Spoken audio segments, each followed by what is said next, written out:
Damn, son, where'd you find this?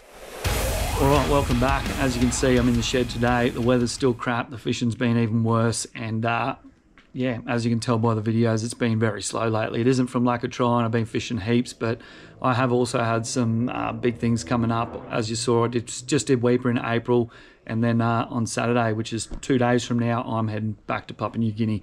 So Papua New Guinea is one of them places, it's one of them things, you know, you're always like, oh, it's a bucket list trip, I'm going to go there one day. And I did my once in a lifetime trip back in 2016. I've been back 3 times already now, so this will be my 4th trip over, second one with Baia. So we're going to go up there, chase black bass and spot-tail bass, which are 2 of the hardest fighting fish in the world. So yeah, I've done it before, it's bloody incredible. I know I'm going to come back and fishing's going to be absolutely ruined for me. So this video is just going to be pretty much a bit of a rundown. I know you're all going to ask what gear I'm taking and all that sort of thing. So I am going to do a 6-part series with this. I've got 5.5 days fishing. So this basically will be the first like little introduction to the trip and what we're taking over and whatnot. And the next video you're going to see, we're going to be over there and smashing black bass and spot tails hopefully. So Baia Lodge is up in New Britain, up in the top side of New Guinea there, and yeah, no barra over there, just black bass and spot tails, which is not much to complain about really. No barra isn't a big thing for me. I do have barra here, so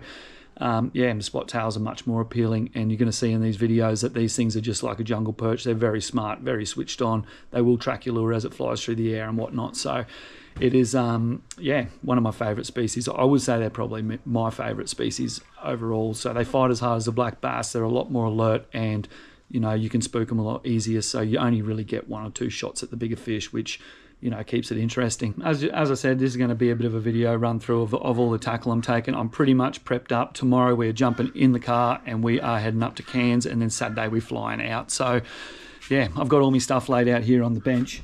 So these are my rods and reels.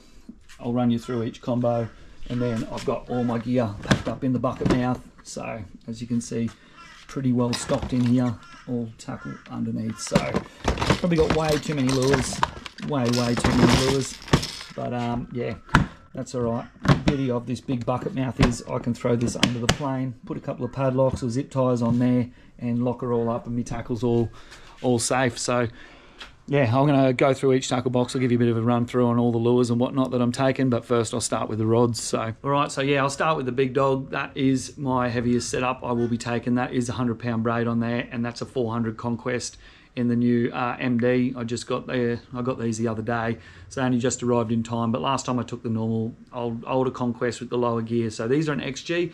I do find you're going to see in the videos there's a lot of current in a lot of the creeks. We do have the PNG, which is one of my favourite sort of systems, which is fresh water runs right out to the mouth. So as the tide builds up, the salt water doesn't even really make it up into the river. It just backs up the fresh water, so it's constantly running out that hard that it defies the tide. So you will see that there's a lot of current. So I'm sort of excited in a way, but a little bit skeptical about how this XG is going to go. It's going to be a little bit faster, and yeah, hopefully it's a good thing. But yeah, I've got him on the Bone Combat Beast. That is a P3 to 6. It's got a cast weight of 140 grams. You're going to see I've got some pretty big, serious lures I'm going to throw on this. So P3 to 6, and yeah, it is an absolute weapon of a rod. So yeah, 6'8", a little bit longer. It's going to be perfect casting. I'm going to keep this one mostly for my deep divers when I'm putting lures down into the snags and giving it, like putting it into the fish's area. We will be fishing a lot of top water, and yeah, like I said, I've got some big stuff I want to play with. I will throw that as a top water setup with some of the bigger lures, just for that extra cast weight. But yeah, it's mostly going to be used for your deep divers. I do have a bit of a theory with your black bass and spot tails and whatnot, is when you're putting the lure down into their snag, it is so hard to extract these fish. There's nothing else like them. So I've done it a few times and I've absolutely been roasted. People think I'm going a little bit overkill, but that is a P6 100-pound braid. And that's the stuff there. It's a YGK full drag, which is basically one of the premium casting braids. It is a D-shaped braid, so you can run your fingers over it, and it has a flat side and the rest of it's round. So a little bit different, but it does lay better on your bait casters, and it resists biting in a bit when you're under extreme drag pressure. So I have quickly pulled these reels apart and souped up the drag a little bit. It's pretty basic to do, but I just clean all the existing drag grease off, and brake clean the carbon tex washer, and I run that washer dry, but I do put a slight smear of a gear grease, which is a really sticky grease that resists slipping on the gear and on the washer that sandwich the carbon tex drag. So it has given me a bit over 10 kilos, but it's still not going to be enough. You're going to see me, I'm going to get dusted on this, I know I will. But there, yeah, that is my heavy setup. I have taken a P10 rod over last time, which was a weapon. It is good, but it's, yeah, pretty cumbersome to fish with all day. So yeah, I'm looking forward to giving that one a bit of a crack. That is the Combat Beast and the P3 to 6, 6'8". So that's my heaviest setup. I'll, yeah, like I said, I'll run that on bigger lures and deep divers. All right, next we got this one here, pretty much almost identical setup. It's a 300 Conquest though, a little bit smaller. I've got the same branded braid on there and a Combat Beast. This one is the 6'6". What is it, 6'6" P2 to 4. I did use this one on the last trip over, which was all pre-YouTube, so there's no footage of that. But yeah, this is the first trip I'll go over and I'll actually get to film, so I'm pretty excited to see what footage I come back with, because last time it was just mayhem, and yeah, it's gonna be pretty good to have the GoPros running this time. But yeah, that was the main setup I used last time, was a 300 Conquest. Once again, this is the new one. It's the MD with the extra gear and the long handle. So I change them all to long handles, just gives you a bit more torque, and it helps you slow your retrieve, especially with a high gear, like an extra high gear reel like this. So yeah, the P2 to 4 Combat Beast is an absolute weapon. It's way too heavy for barra or anything here. I thought I was going to double it up as being a barra rod at home, but this thing is an absolute weapon of a rod. It's, yeah, 2 to 4, but it's a 50-pound plus rod. So yeah, like I said, I've got that with the X braid, and that's a P4. So I forgot to mention the last one. That's a P6 setup, which is the P6 is the diameter, but it's 100 pound. That one is P4 and 70 pounds. So once again, that's premium X braid there. I've got a whole bunch of different leaders, but I'll run you through that all a bit later. But yeah, that's going to be my main one for all my top water stuff. You probably won't see me put many divers. I will use a shallow diver on this, but not a deep diver, just because this rod, while I said it is a beast, it's still not enough when you're putting lures down into the fish's house. So you put a deep diver into a snag, and you know, if it bounces through that snag and gets eaten, you've got to stop that fish within the space of like a metre and a half. Otherwise, you're just gone. So you know, you really do need to fish that heavy for these things. They're absolute savages. So yeah, P2 to 4, 6'6", nice soft tip. This thing's going to cast top waters all day. Like I said, I'll run you through all the lures shortly, and yeah, but you will see me using that one a fair bit, probably mostly. So yeah, if I do get some smaller fish, it's still fun to catch on this sort of setup. But yeah, I do have an even lighter one as well, so you're going to see me get roasted on this one. And this is it here.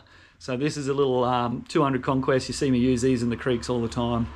And yeah, that one is on a brand new, you probably wouldn't have even seen these yet. I only just got them just recently, but that's a Dobbins Caden Travel Series. So this is a 10 to 20 pounds, something that I'd use for barra pretty commonly. Like, I wouldn't hesitate to throw this at a metre barra, and you're going to see what happens when a 50 centimetre black bass gets on this. I'm going to be in trouble. But yeah, it is a 3-piece, brand new model, which had only just come out.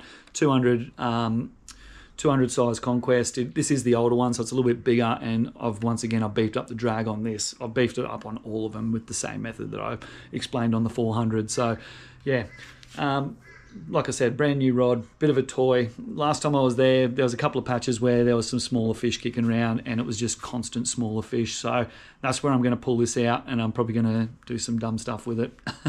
I'm definitely going to lose some lures, but it's going to be fun in the process. But I do want to sort of also show you the comparison of what a barra, you know, like what, like I said, I'll throw that at a metre barra, but what a metre barra will do to that compared to what a 50 centimetre spot tail or black bass will do is pretty incredible. And you're going to see that. I'll put a bit of time into that. I'll probably even make a full episode fishing with that one. But yeah, it's just got it's a 95mm DRT varial handle, which is very hard to find. But yeah, you don't run carbon handles over in New Guinea, because the carbon, you'll shear it off, you'll snap them. So yeah, all alloy handles on everything. And yeah, that's got spooled up with 50-pound castaway, which is a P3 diameter. And yeah, it's not going to be enough, but it's going to be fun showing you what these fish can do. So yeah, pretty stoked. Dobbins have brought out a travel rod, and that's the case there. It's just a nice little fancy case. It's got like its own little segments in there for each section. So I'll take that one over. You can come in to carry on, and yeah, like I said, pretty cool to have a travel rod, like high quality travel rod, come out from Dobbins. It's going to be cool to play with this combo. So basically that's all my black bass and spot tail, like all my estuary stuff covered. We do have a bit of an opportunity to fish offshore, and we're going to do that. So yeah, I'm trying to take a bit of an all-rounder over, and this is it here. All right, so we're going to have a bit of an opportunity over there. Sort of as we leave the lodge in the morning and coming back in the afternoon, and we shoot around these coastal creeks, you're going to see we're going to be going past some pretty epic little reefs and that sort of thing. So I'm going to bring I'm not putting too much focus on the blue water stuff, but I am going to bring this setup here. That is my 6000 Stella, and I've got that with a new prototype. You won't be able to buy these rods yet, but keep an eye out for them later on in the year. There is some range models in the SW game out already, but this is a new one. So this is a P4 7-footer.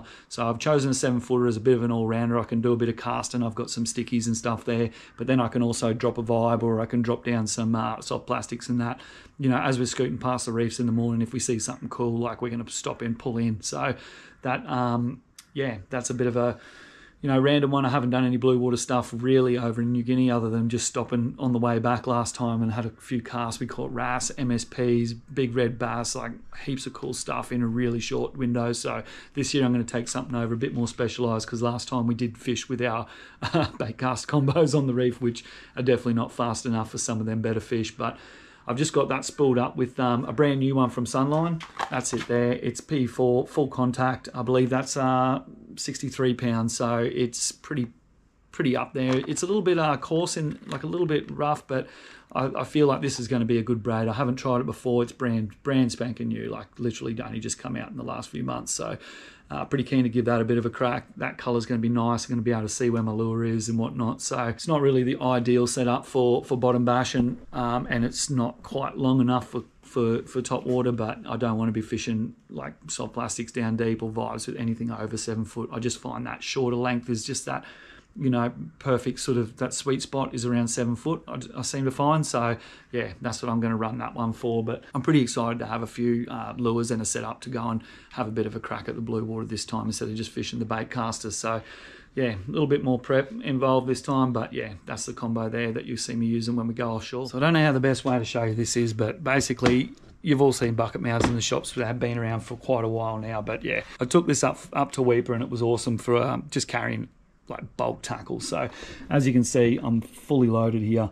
I've got a whole bunch of random stuff, and then underneath it, wait till you see how much gear I've fit in here. But yeah, in the top little basket here, I'll pull him out. I've got a couple of lures there. They're for one of the other boys, so I'll take them out because that's not part of mine. Got a couple of plastics there. I don't know how these are going to go, but I'm going to try and spend a bit of time doing maybe some skip casting into the trees and whatnot. And then I've got a spare pair of sunnies, some lip grips.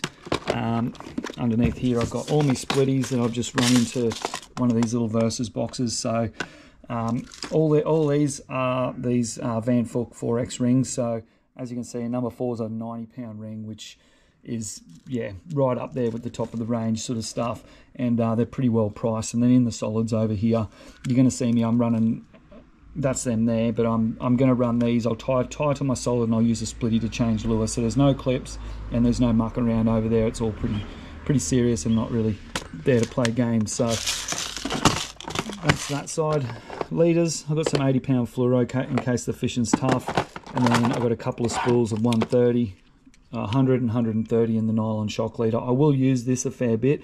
It's only going to be mostly on that really light setup. You'll see me use the fluorocarbon. So it's these fish aren't leader shy. Well, the spot tails can be, but yeah, black bass generally aren't leader shy. They're just savages. They're going to maul whatever I put in front of them, hopefully. So yeah, so as you can see, heaps of stuff. I've got RT 7 inches there, and I've got a couple of jig heads to match. I just did bring a couple of these little snaps in the heaviest size for that light setup at Dobbins. I've got a pair of unhooking pliers and my own scissors just in case the guides are tied up, so I can get back to fishing as quick as possible.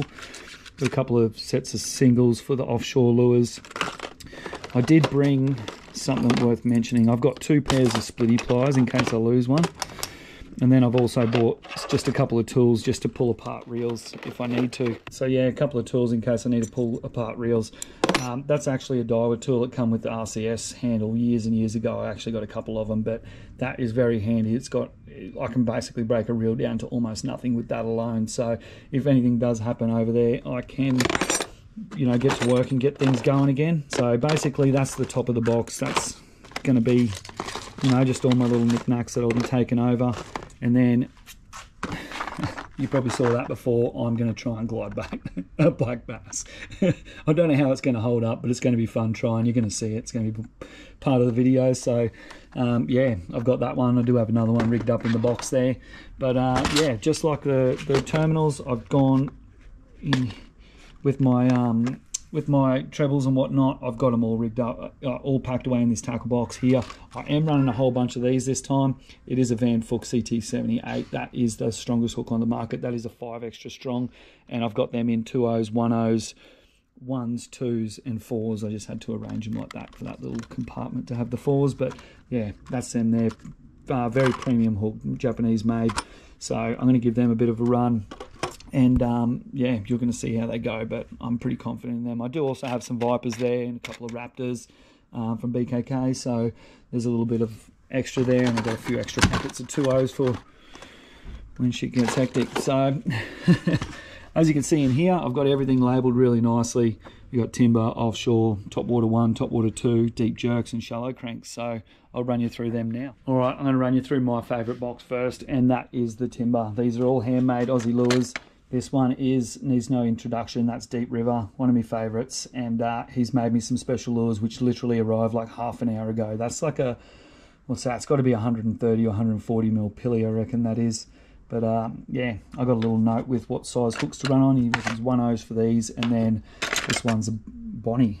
So yeah, probably what, 120 mil, real nice shad looking profile, real big profile. He reckons I could probably get away with 2.0s on that. So yeah, all through wired. Barney does it. Amazing lure. Very hard to get lures off, but when you get them, they're worth the wait. So yeah, can't recommend him high enough. And then have a look at some of these colours. That one there, you've seen what I've done in the jacks locally with that colour in some of the smaller stuff. So I'm pretty keen to go and give that a bit of a crack.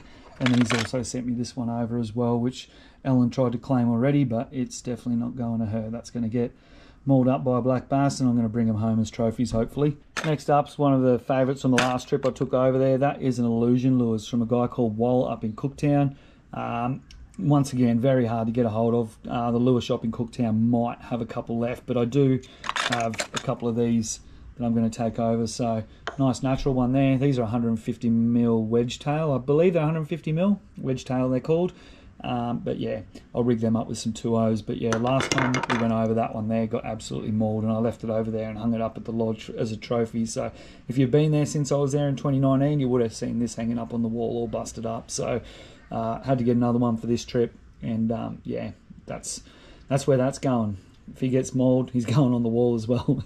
But yeah, I did hear Walls might be making some lures again soon, so if you're watching this, well, I know you might be, so yeah, I'm going to put my name on that waiting list. So these guys don't need no introduction. These guys have been around the black bass scene for a little bit. Sticks Customs, so I don't know.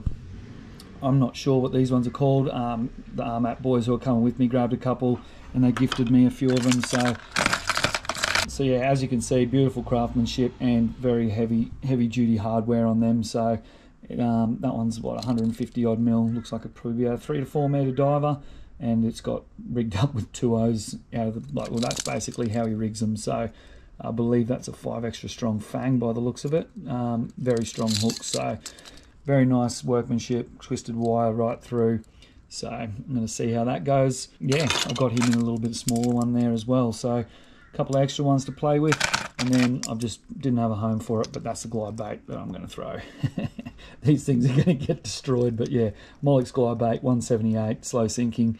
They sink pretty quick with them hooks on it, but it's going to be interesting to see how that holds up. But you will see me give that one a bit of a crack in that dark back colour that I had just a second ago. So that's the timber box. We'll jump into the top water ones next. All right, the beauty of Baia Lodge is that we have like one of the best top water black bass fisheries happening over there. So most of the systems are fairly shallow and there's a lot of snags and a lot of debris. So yeah, top water's very well suited to top water, and you're going to see by the looks of this that this is only one of the boxes, but yeah, there's going to be a lot of focus put onto the top water. So I'm going to run you through what I've got in here. I've got a couple of these are new one, 128mm Sammy. They're not through wide. I'll throw them on that lighter 50-pound setup. I don't think that'll be an issue because I did get fish on Sammy last time I was over there. So got a couple of colours in them. They're the only two colours that they come in. But yeah, I'm pretty interested to see how they walk, because in that big strong current that I was talking about earlier, it does make a mess of a lot of top water walk the dog lure action. So got a couple of the standard old 115 Sammies. These ones you're going to see me throw them on that Dobbins travel rod. Just sort of chuck these in just to have a bit of a play with in the pandy when we do come across a patch of smaller fish. So like I said, you're going to see what these things do. Yeah, a 50 centimetre fish is going to grab one of them and just proper roast me. So I did bring a couple, but I do have a few other little sacrificial ones here. A couple of Rapala, that's one of the newer ones. It's a Pencil XO 127. I believe they're through wide. If they're not, we're going to find out, because I'm going to throw them on that medium setup, the 2 to 4. But yeah, I do like the sort of darker well, I wouldn't really call it darker, but just them sort of more terrestrial sort of looking colours, the ones that don't look like fish, because a lot of the time the spot tails are eating things that are falling out of trees, like lizards and whatnot, just stuff that's not from in the water. So when I'm fishing top water, I do like the bright, like reds and greens and yellows and whatnot like that. So I'll see how they go over there, and I'll let you know if they're actually through wide or not. But yeah, this lure needs no introduction. That's a Tango Dancer. That is, or was, the best lure going over there. That big side current and the big belly in your line. This thing was nearly impossible not to walk the dog with. They're very hard to get, being a discontinued lure now. But yeah, I'm probably going to give that to Dad to tie on, because yeah, Dad doesn't have his techniques refined too well, so it's going to work for him straight off the bat. And I know they catch, because that was last trip we were there. That was a standout, and it has been for years over there. It's a bit of a shame that they're discontinued, but we'll keep moving on. Imakatsu Treario, or whatever you call it. That thing's had a bit of a swim here. Super big knock, very noisy lure. But yeah, very famous lure for your snakehead fishing and all that sort of thing. So not cheap, not easy to find, but yeah, plenty of them on eBay if you're looking for something that noisy. And it swims perfectly with them size 1 Vipers on it. So I'll give that a little bit of a crack. I don't know how good or bad it's going to be, but we'll see how it goes. And then lastly, in that little side, we've got the Hoverjet. I do have some other fizzers to play with, but yeah, can't go without one. They walk the dog and they fizz. So I'm probably only going to use that as a fizzer, because I know there's a lot better walk the dog lures out there. So I'll probably use the Sammy or the them Rapalas if I'm walking the dog, but this one's mostly going to be used as the fizzer on the lighter setup. I'll run that. So I don't believe they're through wide. Oh, no, they're not. So yeah, I'll probably just throw that on the Dobbins travel rod if I even throw it, but I might give it a crack. This whole section here, these things are very hard to get. That's a Duo Fang Stick 150. I'll see if I can pull one out for you. But yeah, I found these really hard to find. I did get a couple from Japan, and then I found out that Wilson had a couple of sneaky boxes there, so I got a few of them. They come rigged up pretty hardcore straight out of the box. They are fang bait, so through wire, double wall plastic, and yeah, heavy duty terminals. So stupidly loud rattle, but I can deal with that, especially when the fish are as aggressive as they are where we're going. So then just that's basically all of them, all the same lure. I've got a heap of them, so they're hard to get, so I might as well get them while I can. And over on the end here, I've got some Mollocks. That's a 130T tarpon popper. That's a Jackfin collaboration with Mollocks that they did a little while ago. So yeah, I've got the popper. They didn't seem to like the poppers too much last time. They're a little bit noisy, maybe a bit too much disturbance. I'm not too sure, but they did seem to prefer the walk the dog. But I'm going to take that over anyway. Worst comes to worst, I'll throw it on the reef flats when I run out of other lures to throw. So yeah, I've got a couple of them two there, and then a little 120 in the Mollocks walk the dog. Same thing, Jackfin collaboration, 120mm through wire, and full. I think they're solid resin. Maybe not. That one's got a bit of a rattle, but these bigger ones are definitely a full resin lure. But then I've got these in a 150, which is definitely a full resin. No rattle, no nothing fancy, just yeah, no bullshit. You're not going to break that thing. So yeah, we'll give them a bit of a crack as well. So that's the yeah, that's my light top water, if you can call it that. Yeah, I've got a bit of heavier stuff that I'll run you through next in top water box number 2. All right, top water box number 2 is a pretty special one. This has got all my favourites in it. Some pretty cool stuff in here. But yeah, this is what I'm going to be using on the heavier stuff. So I did go and see Johnny Pace at Pacemaker Customs, and he's done me a couple of the Hypershift 150s. So they're a really cool lure, full resin. He showed me his little rattle chamber and the way he makes them. It's pretty impressive. Yeah, no bullshit, hardcore lure. That is rigged up through wire, and that is a swivel. So once I catch a few fish, it'll start to free up a little bit. I think the pink one's already done. So that's the 150 size, and I believe there's another little fella there in the 120. So pretty keen to give them a bit of a crack. They've definitely got a cool. They look awesome. He's done them in really nice paint jobs as well. If you've seen his work, he's definitely on point with all his quality and stuff. Very particular man, and I've known him for a long time. So thanks, Johnny, for the lures. You're going to see him getting smashed. But these are the ones that I'm actually really excited for, and he's done me up a handful of his Pacemaker fizzes. So I see Zane and Lewis Tweedy just over there at the moment, and they've been smashing on these. So I did grab a handful. This one's one of my favourites. That's a glow top with a black belly. So yeah, I did grab a handful of them. So just nice bright colours. But yeah, nice little selection of Pacemakers. So yeah, they're almost too nice to throw, but I'm going to throw them. So yeah, in here I've also got a couple of these. You probably saw them at the bottom and thought, what the hell is that? But that's a 198mm Super Saiyan from Lucky Craft. I had a couple of them, just bloody giants. I don't think the video's really doing them justice, but these things are huge, and they've got a stupidly loud knock to them. So I'm going to rig these up with a couple of 2.0s and throw them on that big heavy rod. And I'll wait until the other boys throw in and they pull all the small fish out.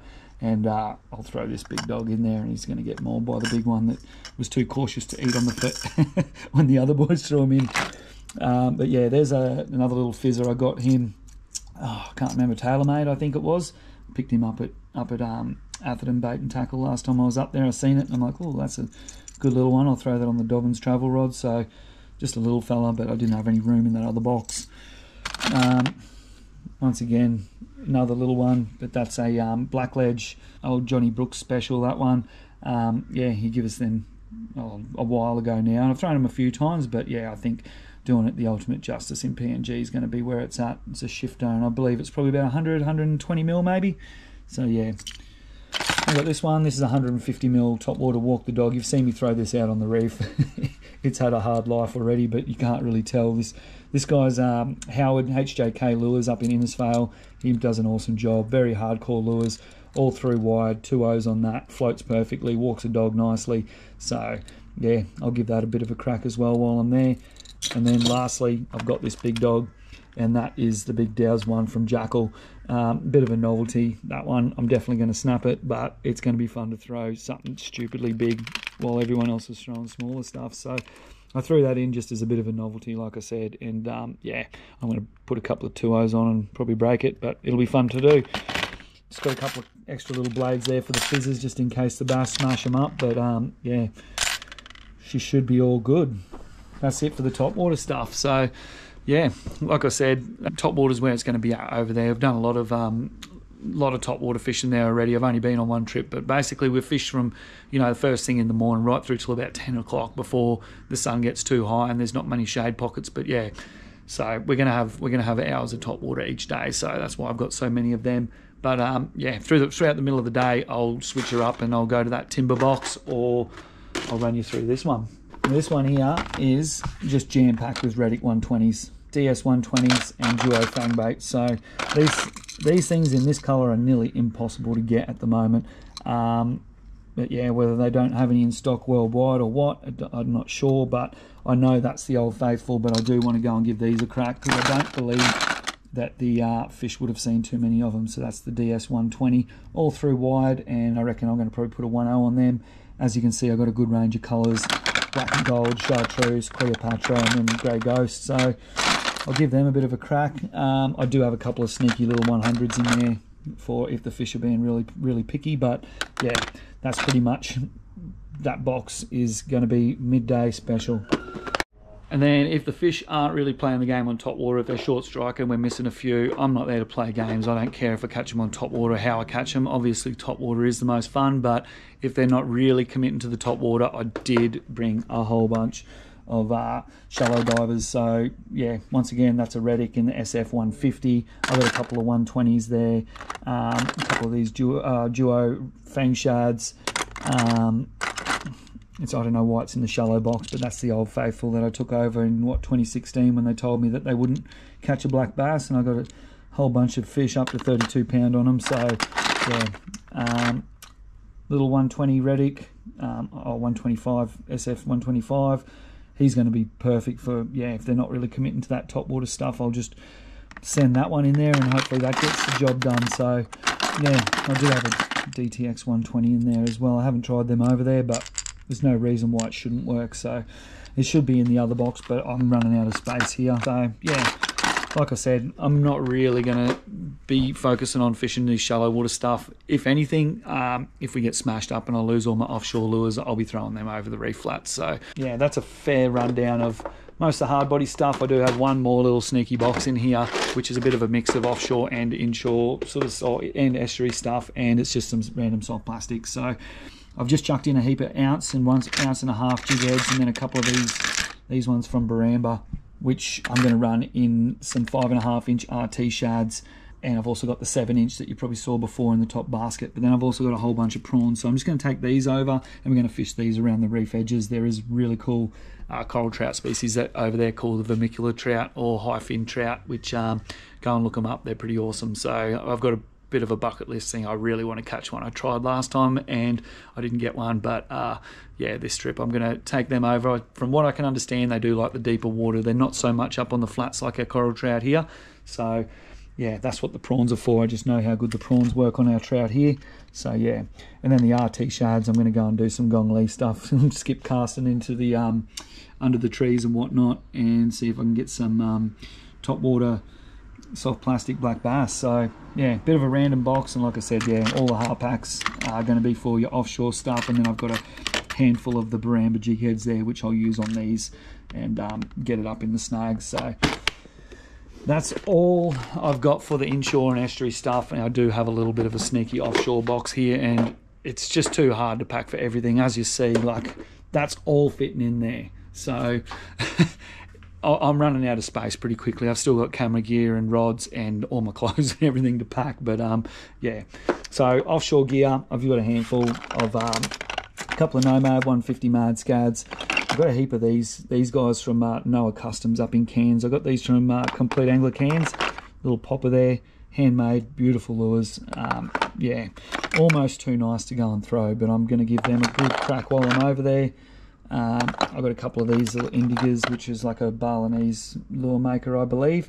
But yeah, incredible finishes, very expensive, but I'm going to go and lose them. Another Black Ledge Yemen collaboration shifter, that's a top water. He probably should be in the top water box, but I'm just running out of space here, like I said earlier. So then I've got a couple little, I don't know, little knickknacks I picked up along the way, adrenaline lures and that.